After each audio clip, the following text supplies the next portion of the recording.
Welcome back to Ag Day. Here, meteorologist Mike Hoffman. Mike, looks like another big storm moving up the East Coast. Yeah, it really does. By the way, before we get to the weather, what's with the Clark Kent look? No, the glasses. Well, I was coaching my son's baseball team, and I got hit right here in the face with a baseball over the weekend. Left a pretty good shiner, so glasses it is. And a little makeup. Yeah, and a little makeup to try to hide it. There you go. I'll let you do weather. All right, let's get to the map. And yeah, we're talking about that big storm in the east once again. And as you can see, it's another messy storm for parts of the Ohio Valley, Tennessee Valley, and that's going to move eastward and then up for parts of the East Coast.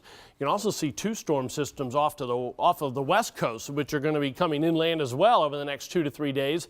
Weak system moving through the middle of the country really won't amount to too much. So let's put the maps into motion. You can see this storm system heads for eastern North Carolina, but of course the active weather is always north of the area of low pressure when you're talking wintry weather. And that's why we're looking at snow across Ohio, Pennsylvania. There'll be some ice in between the snow and the rain, though, as we head through time. And look at the rain, even into central and southern California with that southwest system. Heading through the nighttime hours tonight, the snow really picks up all the way back into Kentucky as the colder air starts to come in, and it's going to be snowing all the way southward into North Carolina once again with this storm system. And then heading through the day tomorrow, we'll start to head toward the northeast. So how far inland this goes from New York into the Boston area, kind of tough to tell right now. But it's going to be a pretty powerful storm once again for some areas that have been hit 2 or 3 times already. And there's those 2 storm systems, one in western Canada, one in the western U.S.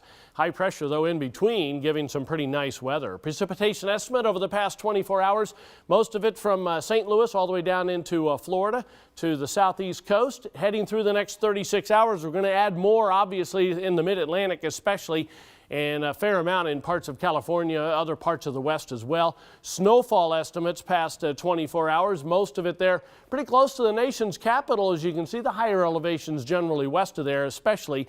And then we add in the next 36 hours, we're going to have some huge amounts in that D.C. area, but especially westward where the elevation's a little bit higher, and we'll have some decent amounts, highest elevations out west. High temperatures today, pretty chilly through the middle of the country, lots of 30s and 40s, 60s by the time you get to the Gulf Coast. Lows tonight going to drop off into the teens and 20s north, 30s through a good chunk of the middle of the country, and then you can see tomorrow starts to warm up again in parts of Texas, but cold on the coast, for at least for this time of the year.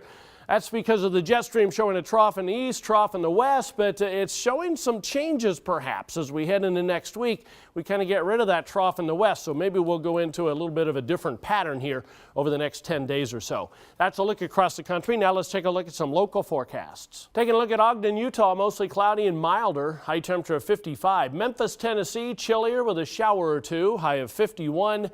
And Augusta, Maine, sunshine, not as cold today, high around 35 degrees.